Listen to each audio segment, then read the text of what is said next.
Thank you. Morning, everybody. Thank you for the opportunity for coming to speak today.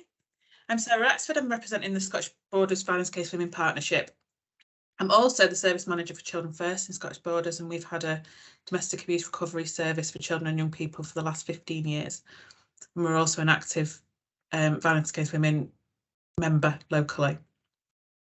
I just really wanted to share with you today some learning from our own Violence Against Women Summit that we held on the 11th of May this year. Could you just move to the next slide?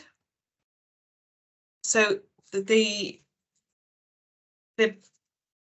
summit was planned by a committee, which was, all of our specialist services in the Scottish Borders. Also, Joanna and Samantha very kindly helped us to plan it too.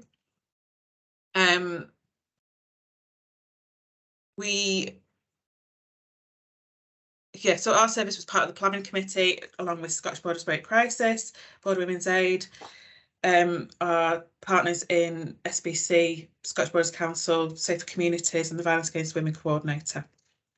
Next slide, please.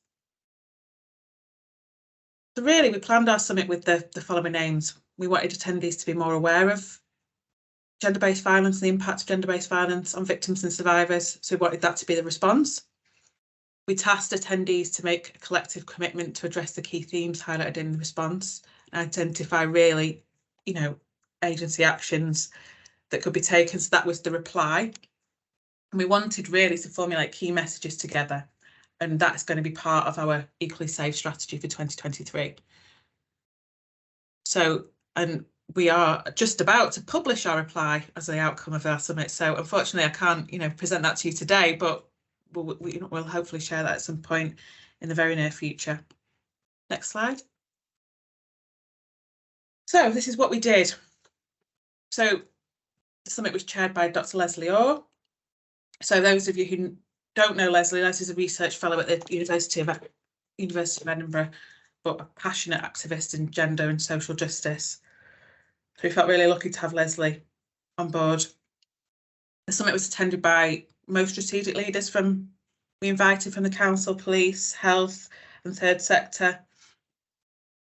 And we presented, as specialist agencies, we presented the context of gender-based violence in Scottish Borders and nationally, but, highlighting some of the demand for specialist services and some of those unprecedented levels that we've seen since during COVID and after COVID. What was really central to our summit was a montage that we made in partnership with survivors.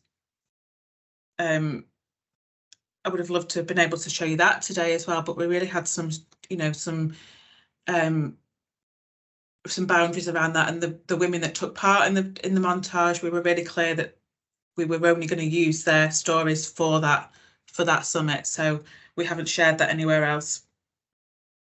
The key themes for the montage were some of the police and justice responses women experienced. Women were made to feel by courts, like accessing support from domestic abuse specialist services or sexual abuse specialist services wasn't legitimate or somehow real. They reflected on some of the poor support they'd received from housing. And one of the key things also highlighted was how children's views were pushed aside, both within justice processes and by some of the other agencies that responded.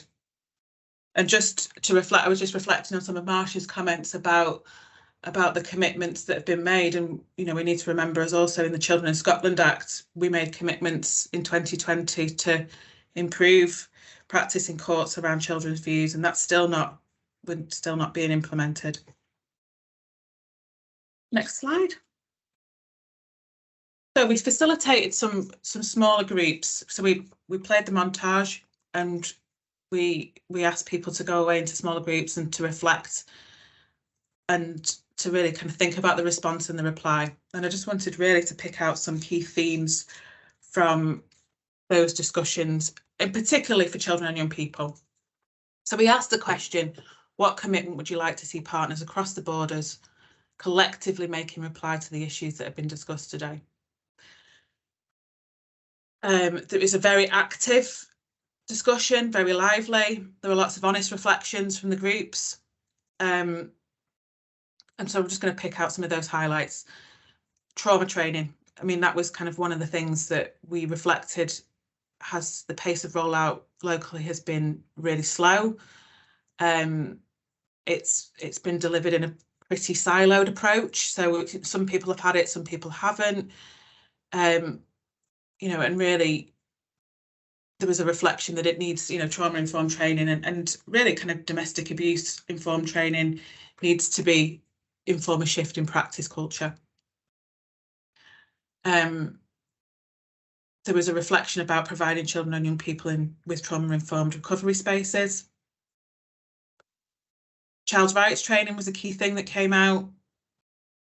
And really, again, the responses around our local judiciary, particularly around civil process and that kind of understanding within courts around domestic abuse and the risk to children when their views are not given significance and their rights are not protected, and when legal orders are really made that enforces contact between a child and a parent they fear.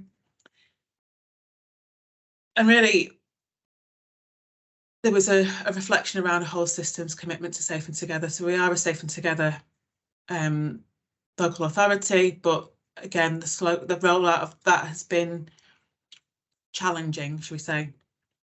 Next slide, please.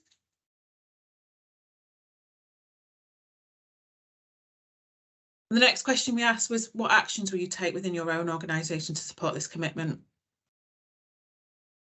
So again, you know, kind of trauma, there was a trauma theme again. So partner agencies really thinking about how they might develop a relational and compassionate approach to children and young people and women impacted by domestic abuse.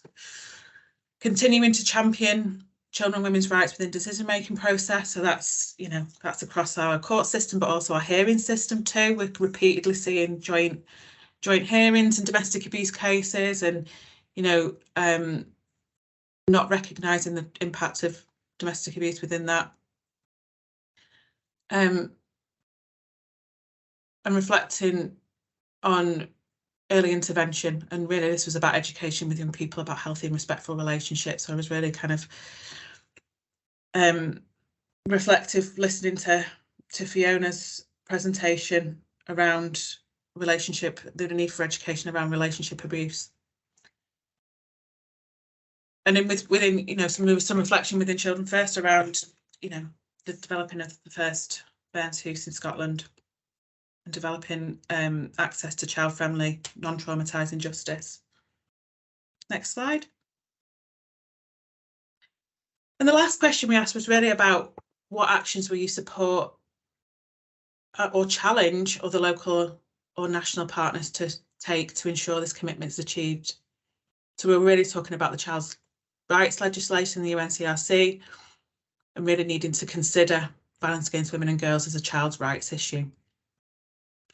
Really being open to feedback about what we can do better, holding each other to account, really about accountability and system change, improving the experience of children and young people, doing this as a collaborative approach, and challenging other parts of the local authority. So there's a real reflection that,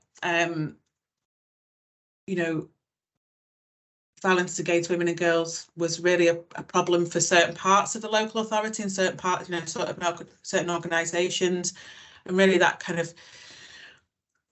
driver needing to be from the kind of chief exec level downwards.